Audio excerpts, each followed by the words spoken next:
am Dr. Saikat Biswas, Assistant Professor, Department of Zoology, Bajaj College of Science, Wardha. In this video lecture, I will be talking about concept and types of ecosystem. So, let's begin.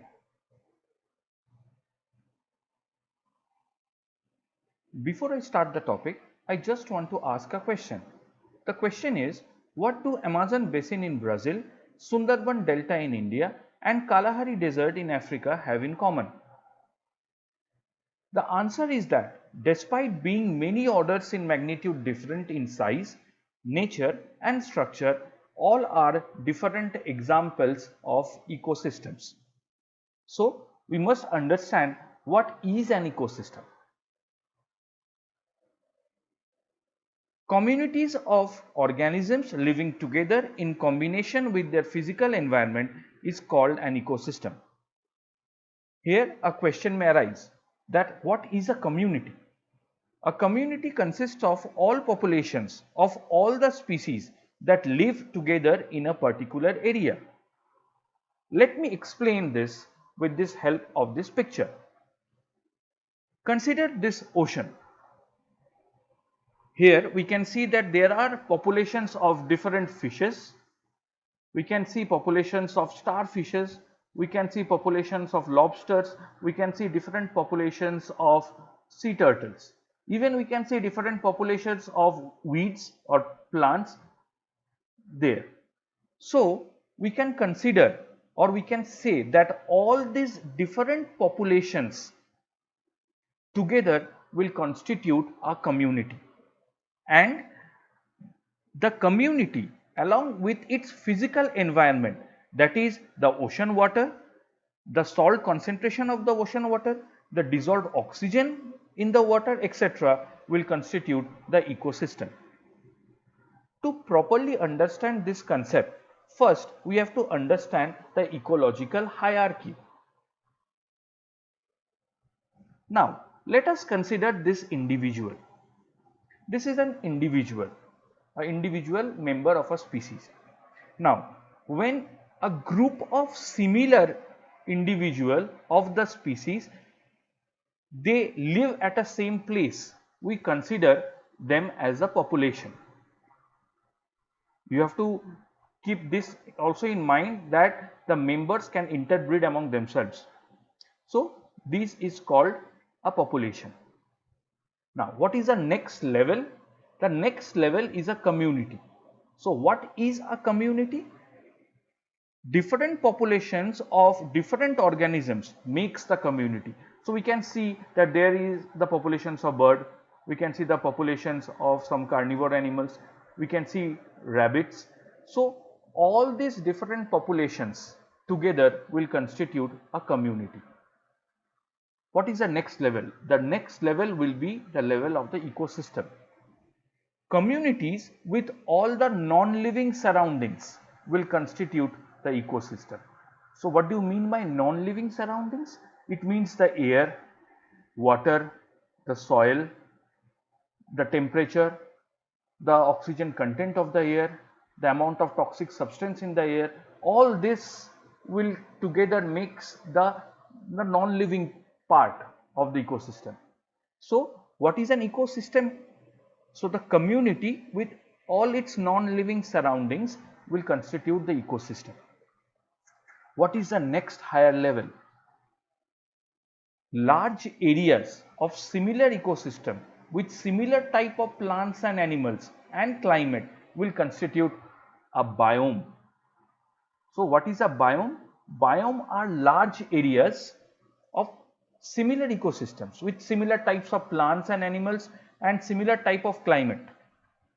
So, that is a biome. And what is the highest level over here? It's called a biosphere. So, what is a biosphere? It's a part of the earth which constitute all the ecosystem and all the biomes. So, biosphere is made up of all the ecosystem and all the biomes together, and that is called a biosphere. I hope this hierarchical order will help you in understanding the different aspects or different orders of the ecology. So first we have the individual, then the population, then community, then ecosystem, then biome, and then the biosphere. Now let us see the concept of ecosystem. The term ecosystem was proposed by A.G. Tansley in 1935, and the definition of ecosystem was given by Eugene Odum, and it is presently accepted. This definition is now presently accepted by all. What is the definition of this ecosystem? Ecosystem is an unit that includes all the organisms, that is the community in a given area interacting with the physical environment so that a flow of energy leads to a clearly defined trophic structure. Biotic diversity and material cycles, that is exchange of materials between the living and non-living within the system. I will repeat it once again. Ecosystem is an unit that includes all the organisms, that is the community in a given area interacting with the physical environment so that a flow of energy leads to clearly defined trophic structure, biotic diversity and material cycles, that is exchange of materials between the living and non-living within the system. In 1966, Smith gave a list comprising the characteristics of most of the ecosystems. It says that the structure of the ecosystem is related to its species diversity, in the sense that the complex ecosystem have high species diversity. So the complex ecosystem will have high species diversity than the less complex ecosystem. The function of the ecosystem is related to the energy flow and material cycles within and outside the system. The third point, what he said is that the relative amount of energy needed to maintain an ecosystem depends on its structure. Complex ecosystem needed less energy to maintain themselves. So you have to understand this, that as the ecosystem becomes more complex, they need less energy to maintain themselves. The next point is that young ecosystems develop and change from less complex to more complex ecosystems through a process called succession. So young ecosystems ultimately change from less complex to more complex ecosystems through a process which is called succession. Adaptation to local environmental conditions is the important feature of biotic components of an ecosystem, failing which they might perish. So unless the biotic component adapt themselves to the ecosystem, they may ultimately die. The function of every ecosystem involves a series of cycles. Example, there are water cycles, nitrogen cycle, oxygen cycle, etc. These cycles are driven by energy. A continuation and existence of ecosystem demands exchange of materials or nutrients to and from the different components. So the function of every ecosystem involves the different cycles which are driven by energy, and there should be a continuation and existence of ecosystem demands for this exchange of materials and nutrients to and from the different components. So these were the characteristics of the ecosystem as given by Smith in the year 1966. So what we have discussed so far? So far we have seen what is a community, we have seen what is an ecosystem, we have seen the relation between ecosystem and community. We have also seen the ecological hierarchy. and we have looked at the scientific definition and the characteristics of the ecosystem. Now let us talk about the types of the ecosystem. So we'll start with what are the different types of ecosystem. Now this chart summarizes the types of the ecosystem. So we can see the ecosystem can comprise of two different types. The initial, it can be divided into two different types. One is the natural ecosystem and the other is the artificial ecosystem. From the name itself, we can understand that natural ecosystem means the ecosystem which is not influenced by the human. So ecosystem which solely depends on nature, while artificial ecosystem is a ecosystem which is man-made. So natural ecosystem can be further divided into terrestrial ecosystem and aquatic ecosystem. The examples of terrestrial ecosystem can be forest ecosystem, grassland ecosystem, desert ecosystem and tundra ecosystems. We will talk about all this forest, grassland, desert and tundra in little bit details. While the aquatic ecosystems is divided into two types. It can be freshwater ecosystem and marine ecosystem, depending on the salt concentration of the water which is present. Aquatic ecosystem is divided into two types, the freshwater ecosystem and the marine ecosystem. The freshwater ecosystem again gets further divided into lotic ecosystem and lentic ecosystem. What do you mean by lotic ecosystem? The freshwater ecosystem which is actually moving or flowing, for example rivers. There is a freshwater ecosystem which is moving or flowing. That type of ecosystem is called a lotic ecosystem. While in ponds and lakes, the water does not flow. It remains in a boundary itself. So it is not flowing, it is remaining under a boundary. So that type of ecosystem is called a lentic ecosystem. So I hope this gives a clear picture about the different types of ecosystem. Now let us see each and everything in detail. So first we'll talk about the natural ecosystems. Natural ecosystems operate by themselves under natural conditions without any major interference by man.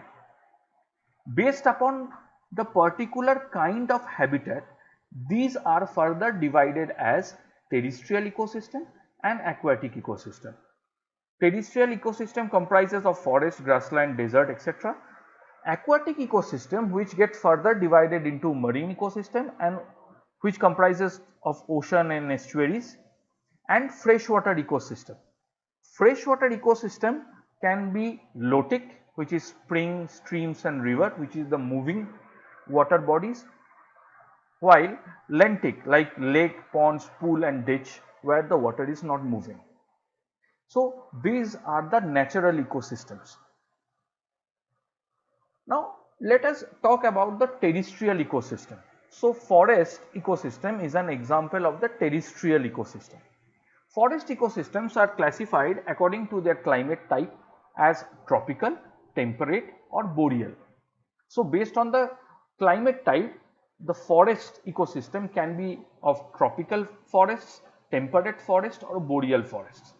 In the tropics, rainforest ecosystems contain more diverse flora and fauna than ecosystems in any other region on the earth. The trees grow tall and the foliage is lush and dense, with species inhabiting the forest floor all the way up to the canopy. So we have to remember the rainforest ecosystem contain more diverse flora and fauna than any other ecosystems on the earth. The trees are tall and the foliage, that means the leaves is lush and dense. The species which is inhabiting the forest, it ranges from, it can inhabit the forest floor up to its canopy, up to the top branches. In the temperate zones, the forest ecosystem may be deciduous, coniferous or oftentimes mixture of both. in which some trees shed their leaves each fall while others remain evergreen throughout the year. So, in the temperate zones we can see a different. In the temperate zone the forest ecosystems may be deciduous forests, coniferous, or oftentimes a mixture of both this deciduous and coniferous, in which the trees may shed their leaves in certain seasons while it may remain evergreen throughout the year. In the far north, just south of the Arctic region, there are boreal forests, also known as the taiga, which feature abundant coniferous trees. So, if you go towards the Arctic, just below the Arctic, just south of the Arctic region, there the forest region are the boreal forest, also known as the taiga, which feature the coniferous trees.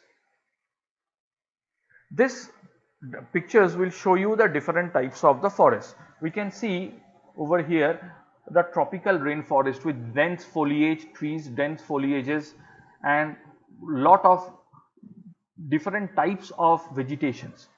While the temperate forest, you can see there is a difference from the tropical rainforest, and in the boreal forest there is coniferous vegetation throughout, and mostly it may remain ice capped or sometimes non ice capped also.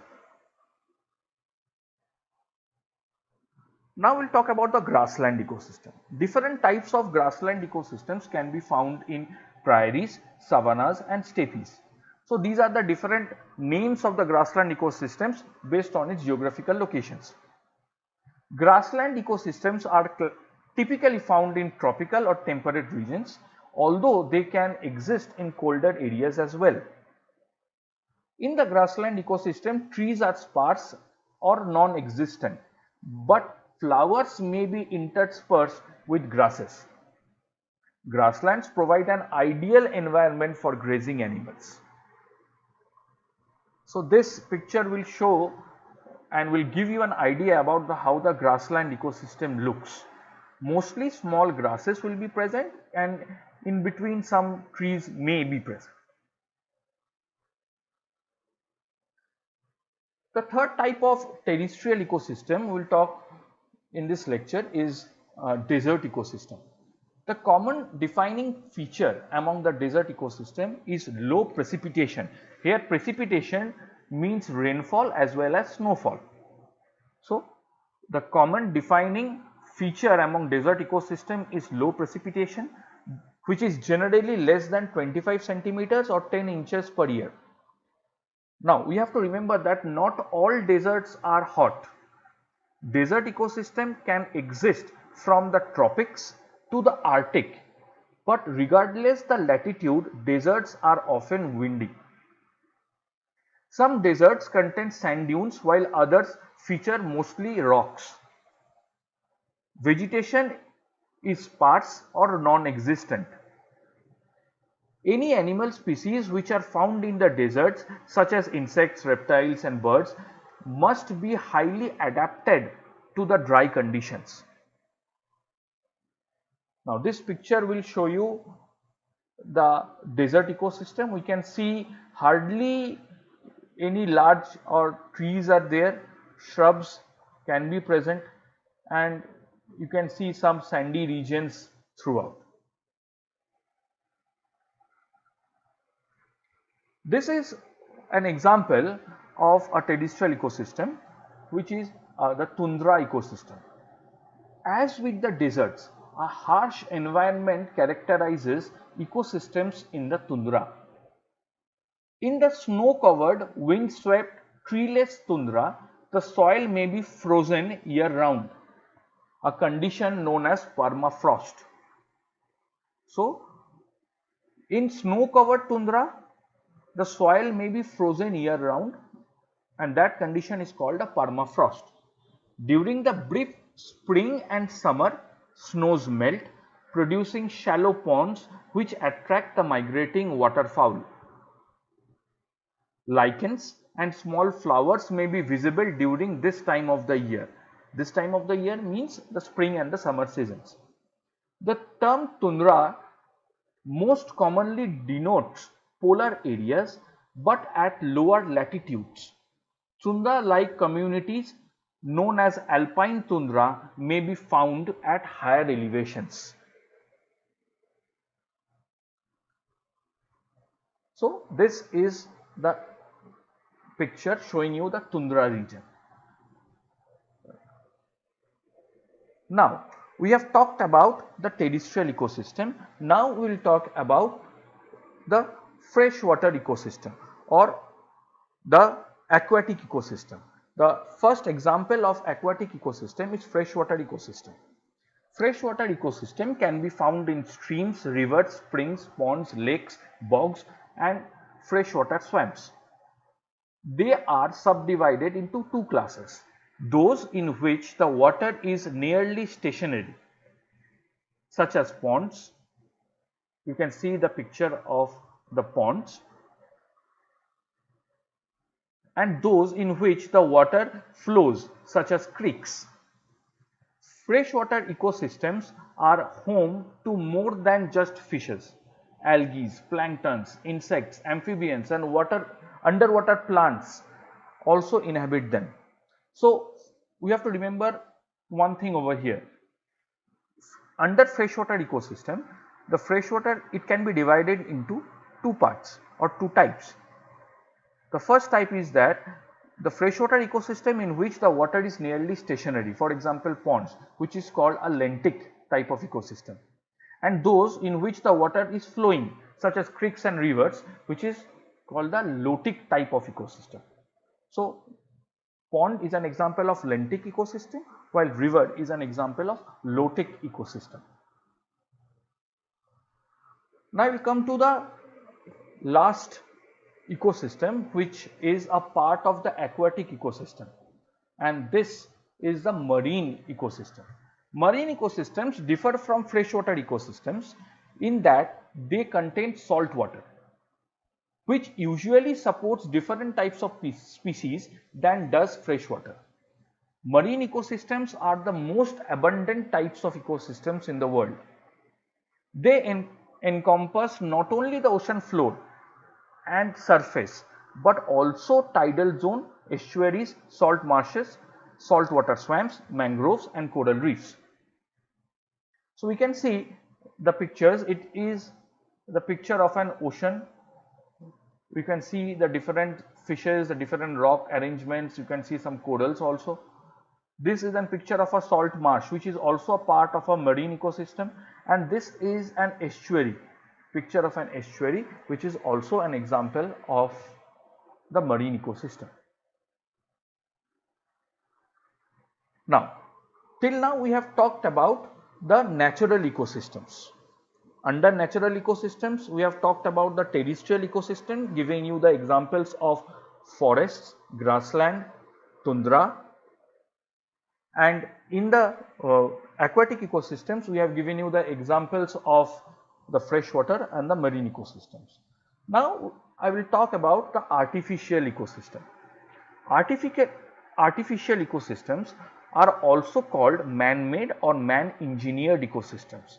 They are maintained artificially by man, where by addition of energy and planned manipulation, natural balance is disturbed regularly.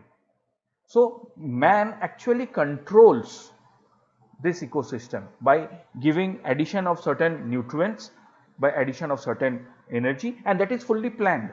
So this type of ecosystem is called man engineered ecosystem.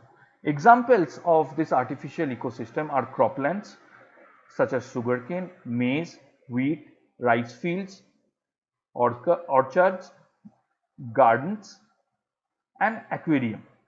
These are all examples of artificial ecosystems. These are the two pictures of artificial ecosystem. One is the aquarium, the other is a cropland. So what we have discussed in this lecture? In this lecture we have talked about community and ecosystem, ecological hierarchy, the scientific definition and characteristics of ecosystem. We have talked about the types of ecosystem, under which we have talked about the different natural ecosystems and the artificial ecosystems. These are the references which I have used for making this video lecture. Hope this lecture was helpful.